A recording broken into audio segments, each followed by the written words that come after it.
মোনা কি করো?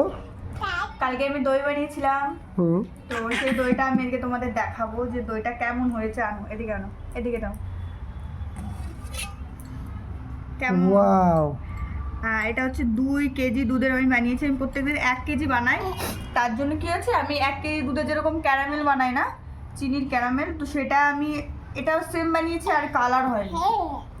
প্রত্যেকদিন কিন্তু কালার হয়, তাই না? আসলে কাটি দেখি কেমন হচ্ছে, অনেকটা আগে দিই। কাটো তো দেখি, আমি দেখি। ওয়াও, শুধু একটু কালারটা কম হয়েছে, কিন্তু বাদ বাকি দেখো আমার ছেলে বাও বাও করছে। দই বানাতে আমি অনেক ভালো পারি। হবে তোমার? আরও দেবো, শোনো, তুমি খাও। দে আমার একটু দাও। আমার ছেলে দই খেতে এত ভালোবাসে।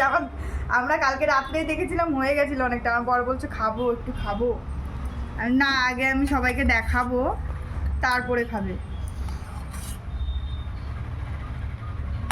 আর এটা আমি এমনি আমুল দুধ দিয়েই বানিয়েছি। গোলটা দিয়ে বানালে আরো ভালো হয়, কোনো জলই গলে না। এটা একটুখানি জল গলছে। আমি একটু নিই।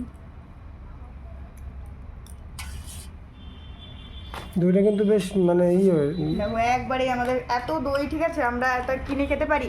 আর এখানটায় না এত মানে এতটুকু একটা থাকে কাপ। বক্সের মধ্যে, কাপের মতন, সেটার দাম 30 টাকা নেয়। ওতে দরকার নেই, ওটা আমার ছেলের একবারে চামচ দিলে হয়ে যায়।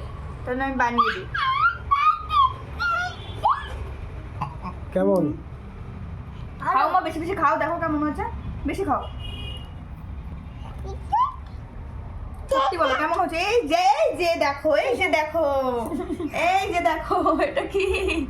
খাও খাও, খেয়ে দেখো কেমন হয়েছে। খাও খাও খাও। আমার ছেলে দেখো কি করলো, এটা পুরো দইটাকে।